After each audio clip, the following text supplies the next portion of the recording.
Hello friends, आप लोग गुरुकुल में आपका बहुत बहुत स्वागत है। हम क्लास 6 का हिंदी विषय का जो किताब है बसंत, उसका तीसरा अध्याय डिस्कस करेंगे, जिसका नाम है नादान दोस्त। नादान दोस्त में दो बच्चे होते हैं जिनका नाम होता है, एक का नाम होता है केशव और दूसरे का नाम होता है श्यामा, जो लड़की होती है। तो इनकी जो कहानी है, इनके बारे में हम जानेंगे। चलिए शुरू करते हैं। जो नादान दोस्त जो कहानी है, ये लिखी है प्रेमचंद ने। इसके लेखक कौन है? प्रेमचंद। ठीक है। तो इसमें क्या है कि केशव के घर कार्निस के ऊपर एक चिड़िया ने अंडे दिए थे। कार्निस सभी के घरों में छज्जे होते होंगे, तो उसके घर में क्या था, एक छज्जा था। तो वो क्या था, छज्जे पर कुछ चिड़ियों ने अंडे दिए थे। केशव और उसकी बहन श्यामा दोनों बड़े ध्यान से चिड़िया को वहां आते जाते देखा करती। चिड़िया आती जाती, तो बड़े ध्यान से दोनों उस चिड़िया को देखते थे। सवेरे दोनों आंख मलते कार्निस के सामने पहुंच जाते, यानी सुबह सुबह ही वो आंखें मलते हुए एक उस छज्जे पर, उस कार्निस के पास पहुंच जाते और चिड़िया दोनों वहां बैठे पाते। वहां चिड़ा और चिड़िया दोनों वहां पर बैठे पाते। उनको देखने में दोनों बच्चों को ने जाने क्या मिलता, क्या मजा आता, जिससे वो वहां पर जाके रोज बैठ जाते। दूध में जलेबी की सुध भी नहीं रहती। उनकी माँ बुलाती, उनको सुध कहती कि दूध जलेबी खा लो, तो उनको वो भी याद नहीं रहता कि हमें दूध जलेबी खाने। इतना उनको उस चीज में रुचि मिलती कि देखने में, कि उन्हें दूध जलेबी का ध्यान भी नहीं रहता। दोनों के दिल में तरह तरह के सवाल उठते। दोनों बच्चे थे, उनके मन में सवाल उठ रहे थे। कौन कौन से सवाल थे? देखिए, पहला था कि अंडे कितने बड़े होंगे। अगर चिड़िया के अंडे होंगे तो वो कितने बड़े होंगे, क्या खाते होंगे, किस रंग के होंगे वो अंडे होंगे तो कितने होंगे, और उनमें बच्चे किस तरह से निकल आएंगे, यानी किस तरह से निकलेंगे, बच्चों के पर कैसे निकलेंगे, घोंसला कैसा है। लेकिन इन बातों का जवाब देने वाला कोई नहीं था। बच्चे थे, मन में सोच रहे थे कि कैसे क्या होगा, कि चिड़िया के जब बच्चे होंगे वो कैसे होंगे, कितने होंगे, उनका रंग कैसा होगा, उनके पर कब निकलेंगे, वो कब उजार के, और उनका जो घोंसला है वो कैसा होगा। तो इसी सभी बातों को वो बार बार याद करते। अब देखिए, नए अम्मा को घर के काम धंधों से फुर्सत थी और नए बाबूजी को पढ़ने लिखने से। दोनों बच्चे आपस में ही सवाल जवाब करके अपने दिल को तसल्ली ले लिया करते। जो माँ थी उनकी, वो क्या करती, काम धंधे में लगी रहती। पिता थे वो पढ़ने लिखने में, तो वो अपने काम में लगे रहते हैं। तो बच्चे क्या करते, दोनों श्यामा और केशव दोनों आपस में बातें करते, एक दूसरे से ही सवाल जवाब करने लगते। कौन से सवाल थे? श्यामा कहती, क्यों भैया बच्चे निकल कर फुर से उड़ जाएंगे। तो नादान थी वो, उसको लगा कि जो बच्चे होंगे, जो अंडे होंगे, उनमें से जो बच्चे निकलेंगे वो फुर से उड़ जाएंगे। केशव विद्वानों की तरह, अगर किसी बच्चे को कोई बात आती है, कुछ आता है, तो वो अपने आप को क्या गर्व महसूस करता है और कहता है बहुत ही। तो ऐसे ही इसको लग रहा था कि मुझे ये चीज आती है, तो उसने क्या जवाब दिया? केशव ने विद्वानों जैसे गर्व से कहा कि नहीं रे पगली, नहीं रे पगली, पहले पर निकलेंगे, बिना पर के थोड़ी उड़ सकते हैं। पहले तो क्या निकलेंगे? पर निकलेंगे। बगैर परों के बेचारे कैसे उड़ेंगे? बिना पैरों के वो उड़ नहीं सकते, पहले पर होंगे फिर वो उड़ेंगे। तो उसने केशव ने उसको जवाब में कहा श्यामा से। अब आगे देखते हैं, बच्चों को क्या खिलाएगी बेचारी। श्यामा कहती है आगे कि वो चिड़िया है, अपने बच्चों को क्या खिलाएंगी। तो केशव कहता है, इस जो ये सवाल था कि वो अपने बच्चों को क्या खिलाएंगी, इस पेचीदा सवाल का जवाब केशव के पास नहीं था। वो कैसे देता इसका सवाल, क्योंकि ये सवाल ही बड़ा पेचीदा था। इस तरह 3-4 दिन गुजर गए। दोनों बच्चों की जिज्ञासा दिन प्रतिदिन बढ़ती जा रही थी। अंडों को देखने के लिए अधीर उठते कि अंडे में से जो बच्चे हैं वो निकल के आए या नहीं। उन्होंने अनुमान लगाया कि अब जरूर बच्चे निकल आए होंगे। बच्चों के चारे का सवाल अब उनके सामने आ खड़ा हुआ। नंबर 4 का सवाल जो इनके मन में था कि वो क्या खाएंगे। तो चिड़िया बेचारी इतना सारा दाना, खुद का पेट भरना फिर अपने बच्चों का, तो चिड़िया बेचारी इतना दाना कहाँ पाएंगी। और सारे बच्चे जो भूख से क्या होंगे, बच्चों का पेट भरे और गरीब बच्चे भूख के मारे चू चू करके मर जाएंगे। उन्हें लगा कि इतना दाना चिड़िया कहाँ से लाएगी जो अपने बच्चों का पेट भरेगी। बेचारे बच्चे तो भूख के मारे चू चू करके ही मर जाएंगे। इस मुसीबत का अंदाजा करके दोनों घबरा उठे कि ऐसा होगा तो क्या। इस सोच कर ही उनके मन में क्या होने लगी, घबराहट होने लगी। दोनों ने फैसला किया कि कार्निस पर थोड़ा सा दाना रख दिया जाए। जो कार्निस था उस छज्जे पर वो क्या करे, चिड़ियों के लिए क्या रख दे, वो दाने रख दे जिन्हें वो आराम से चुग ले। श्यामा खुश होकर बोली। श्यामा ने कहा खुश होकर, तब तो चिड़िया को दाने के लिए कहीं जाना ही नहीं पड़ेगा। तब केशव ने जवाब दिया, नहीं, तब क्यों जाएंगी, तब क्यों जाएंगी, मतलब अब उन्हें जाना नहीं पड़ेगा। श्यामा के मन में फिर से सवाल आया कि श्यामा ने कहा कि भैया, क्यों भैया, बच्चों को धूप नहीं लगती होगी। उसने अगला क्वेश्चन किया केशव से।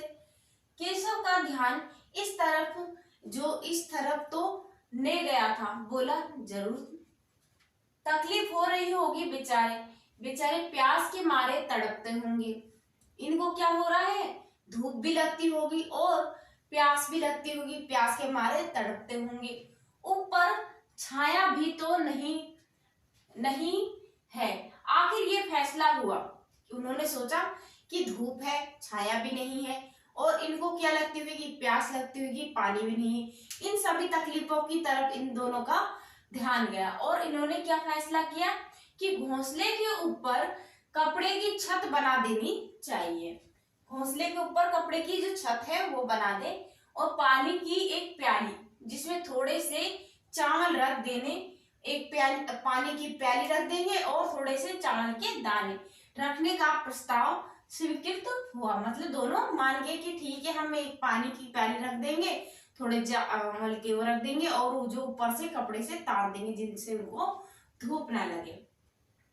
दोनों बच्चे बड़े चाव से काम करने लगे। वो अपने अपने काम में लगे और श्यामा माँ की आंख बचाकर मटके से थोड़े से चावल ले आई।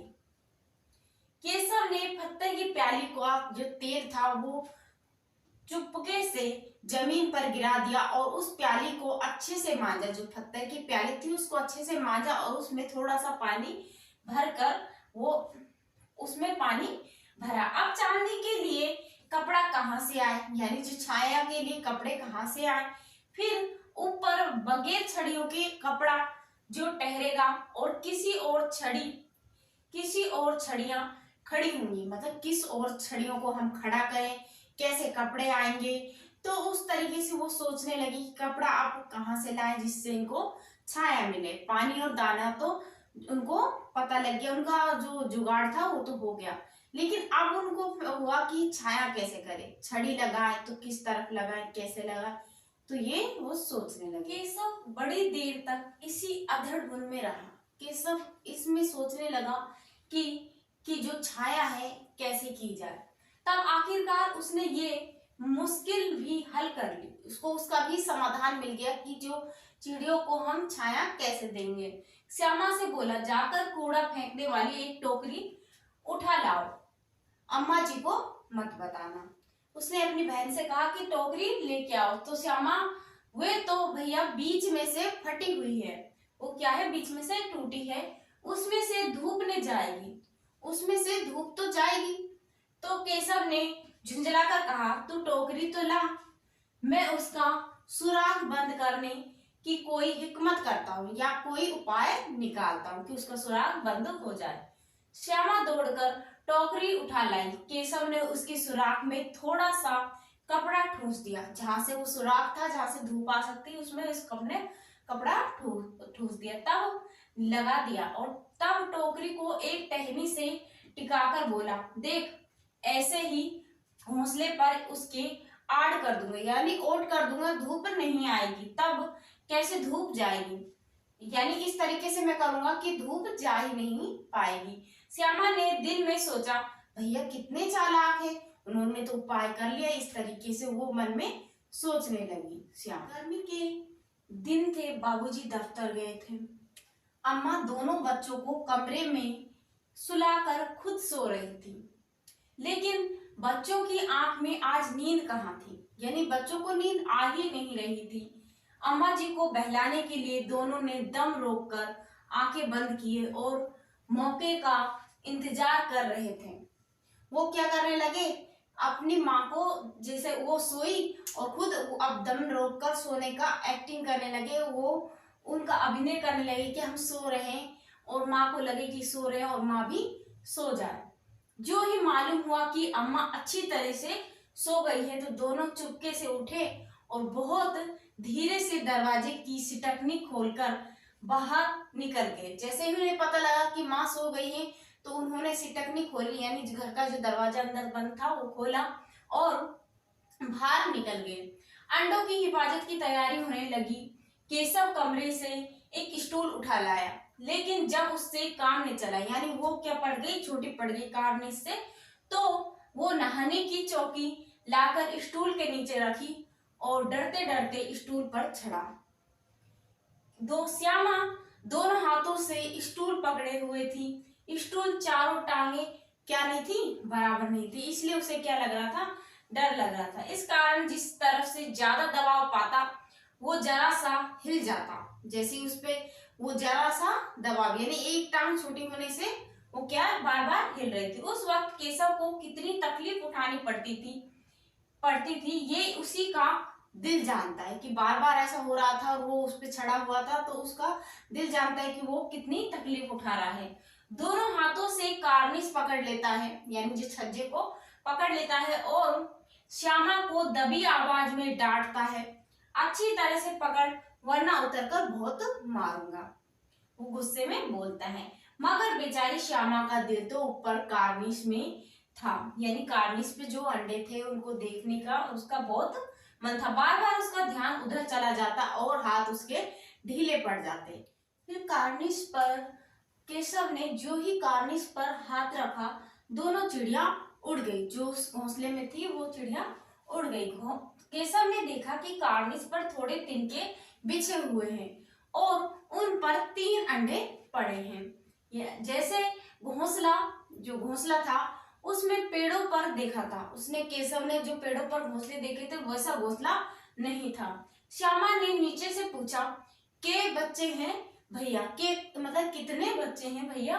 केशव 3 अंडे हैं, यानी 3 हैं, अभी बच्चे नहीं निकले हैं। श्यामा, जरा हमें दिखा दो भैया कितने बड़े हैं, हमें भी दिखा दो कि कितने बड़े हैं, श्यामा ने उत्सुकता से कहा। और केशव, दिखा दूंगा, पहले जरा चीथड़े ले आ, नीचे बिछा दो, बेचारे अंडे तिनके पर पड़े हैं, यानी उनके नीचे कपड़ा बिछा दिया जाए। श्यामा दौड़कर अपनी पुरानी धोती फाड़कर एक टुकड़ा लाई और केशव ने झुककर उसे ले लिया। उसकी कई तरह तह करी, यानी उसकी घड़ी बनाई और उसे एक गद्दी बना दी उसकी और उन तिनकों पर बिछा दी। तीनों अंडे आराम से धीरे से उस पर रख दिए। श्यामा ने फिर कहा, हमको भी दिखा दो भैया। उसने फिर से कहा कि भैया दिखा दो। केशव, दिखा दूंगा, पहले जरा वो टोकरी दे दो, ऊपर छाया तो कर दो। श्यामा ने टोकरी नीचे थमा दी और बोली, अब तुम उतर जाओ, मैं भी देखूं कि अंडे कैसे हैं। केशव ने टोकरी को एक टहनी से टिकाकर कहा कि जा दाना और पानी की प्याली ले आ, मैं उतर आऊंगा और तू देख लेना और तुझे दिखा दूंगा। श्यामा प्याली और चावल भी लाई। केशव ने टोकरी के नीचे दोनों चीज रख दी और आहिस्ता आहिस्ता नीचे स्टूल से उतर गया। श्यामा ने गिड़गिड़ाकर कहा, अब हमको भी चढ़ा दो भैया। उसे रोनी सी सूरत बना के कहा, अब तो भैया चढ़ा दो मुझे। केशव, तू गिर पड़ेगी, श्यामा, ने भैया ने गिरूंगी, भैया तुम तो नीचे से पकड़े रहना बस। केशव, ने भैया कहीं तू गिरा पड़ी तो अम्मा जी मेरी चटनी कर देगी, यानी मुझे बहुत मारेगी, कहेंगी तूने ही चढ़ाया होगा, क्या करेगी देखकर। फिर उसने सवाल किया कि केशव ने कि श्यामा से कि क्या करेगी देखकर। अब अंडे आराम से हैं, अपने बच्चे जब उनके बच्चे निकलेंगे तो उनमें से तो उनमें उनको पालेंगे। और दोनों चिड़िया बार बार कार्निस पाती। इसके बाद क्या होता कि चिड़िया बार बार उस कार्निस पे छज्जे पर आती और बगैर बैठे ही उड़ जाती, यानी बार बार इसी तरह से किए जा रही थी। तो केशव ने सोचा, अपने मन में सोचा कि हम लोगों के डर से नहीं बैठती, इसलिए नहीं बैठ रही होंगी कि हम देख रहे हैं। स्टूल उठाकर कमरे में रखाया और चौकी जहां थी वहां पर रख दी। श्यामा ने आंखों में आंसू भरकर फिर कहा कि भैया तुमने मुझे नहीं दिखाए और मैं अम्मा जी से कह दूंगी। केशव, अम्मा जी से कहेगी तो बहुत मारूंगा, कह देता है, कह देता हूँ, ऐसे बोलता है। श्यामा कहती है तो तुमने मुझे दिखाया क्यों नहीं। केशव कहता है और गिर पड़ती, चार सरने हो जाते हैं तुम्हारे, इसलिए मैं मना कर रहा था कभी तुम गिर जाओ। श्यामा, हो जाते तो हो जाते, जब बच्चे जिद पे आ जाते तो कहते हो जाता है तो हो जाता है, देख लेना, मैं कह दूंगी। इतने में कोठरी का दरवाजा खुला और माँ ने धूप से आंखों को धूप से बचाते हुए कहा, तुम दोनों बाहर कैसे निकले। मैंने कहा ने था कि दोपहर को ने निकलना। किसने किवाड़ खोला।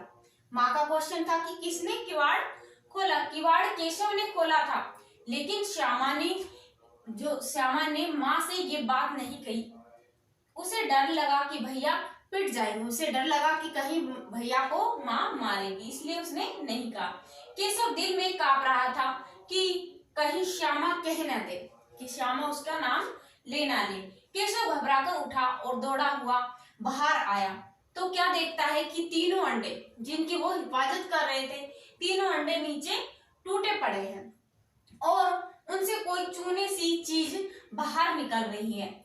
और पानी की जो प्याली थी वो एक तरफ फूटी पड़ी थी और उसके चेहरे का रंग टूट गया, जो उड़ गया था। चेहरे का रंग क्या हो गया था, उड़ गया था, यानी वो हक्का बक्का रह गया कि ये कैसे हो गया, थोड़ी देर पहले सब ठीक था। फिर वो सहमी हुई आंखों से जमीन की तरफ देखने लगा। केशव क्या देखने लगा, जमीन की तरफ। श्यामा ने पूछा, बच्चे कहाँ उड़ गए। तो केशव ने करुणा स्वर में कहा कि अंडे तो फूट गए। फिर श्यामा फिर कहा कि और बच्चे कहाँ गए। केशव तेरे सर में, गुस्से में कहने लगा कि तेरे सर में, क्योंकि उसको पता ही नहीं कि अंडे तो फूट गए हैं, तो उड़ते कहाँ से। तो देखती नहीं कि अंडों में से जो उजला उजला पानी निकल आया है वही तो 2-4 दिन में क्या बनने वाले थे, बच्चे बन जाते। माँ ने सोटी हाथ में लिए, यानी कोई किचन का बर्तन लिए हाथ में हुए, पूछा कि तुम दोनों वहां धूप में क्या कर रहे हो। श्यामा ने कहा, अम्मा जी चिड़िया के अंडे टूटे पड़े हैं। माँ ने आकर टूटे हुए अंडों को देखा और गुस्से से बोली, तुम दोनों ने अंडों को छेड़ा तो नहीं, यानी छुआ तो नहीं। तब तो श्यामा को भैया पर जरा भी तरस नहीं आया। माँ की ये बात सुनी तो उसको बिल्कुल तरस नहीं आया, हो सकता है तो उसी ने शायद अंडों को इस तरह से रख दिया कि वो नीचे गिर गए। इसकी उसे क्या मिलनी चाहिए, सजा मिलनी चाहिए। तो बोली, उन्होंने अंडों को छेड़ा था, यानी भैया ने अंडों को छेड़ा था अम्मा जी। माँ ने केशव से पूछा, क्यों रे, तूने छेड़ा था। सब ने भीगी बिल्ली बनकर खड़ा रहा और माँ ने कहा, तू वहां पहुंचा कैसे, तेरा वहां पर जो कार्निश तक हाथ पहुंचा कैसे। श्यामा ने कहा, चौकी पर स्टूल रखकर छड़ा था अम्मा। तो केशव ने, तू स्टूल थामे नहीं खड़ी थी, यानी जो वो कहना चाह रहा कि स्टूल तो तूने ही पकड़ा था। श्यामा ने, तो श्यामा तुम ही ने तो कहा था कि माँ कहती है कि तू इतना बड़ा हुआ कि तुझे अभी इतना भी नहीं पता कि मालूम है कि छूने से चिड़ियों के अंडे गंदे हो जाते हैं, फिर चिड़िया उन्हें नहीं सेती, फिर वो नहीं से थी, ठीक है। और श्यामा ने डरते डरते पूछा, तो क्या चिड़ियों ने ही अंडे गिरा दिए? तो अम्मा जी हाँ हाँ, माँ ने कहा कि अम्मा ने कहा कि और क्या करती, केशव के सिर इसका पाप लगेगा। यानी और क्या करती, वो क्या हो गए थे, अंडे गंदे हो गए थे। हाय हाय, ये तीन तीन जान ले ली इस दुष्ट ने।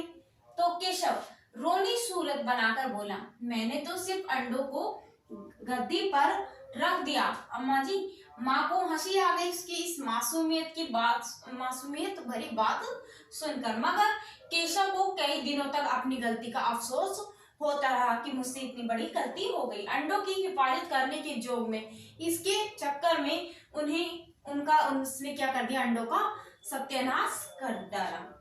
इसे याद कर कर वो कभी कभी रो पड़ता है कि मेरे द्वारा ऐसा हो गया, तीन तीनों की जान चली गई। दोनों चिड़िया वहां फिर कभी नजर नहीं आई। यानी फिर उसके बाद वो अंडे देने के लिए या चिड़िया वहां पर कभी नहीं आई कारण इस पर। तो हमें इस कहानी से ये शिक्षा मिलती है कि जो ये नादान बच्चे थे, तो इन्हें वो अंडों से क्या है, छेड़छाड़ नहीं करनी चाहिए। यानी प्रगति से हमें छेड़छाड़ नहीं करनी चाहिए। जो भी जीव है, जंतु है, जैसा बनाया है, उस प्रगति ने अपने आप ही उनकी व्यवस्था कर रखी, हमें उसे नहीं छेड़ना चाहिए। मानव को उनके साथ छेड़खानी नहीं करनी चाहिए। अगर आपको ये वीडियो अच्छा लगा हो तो इसे लाइक, शेयर, सब्सक्राइब और कमेंट करें।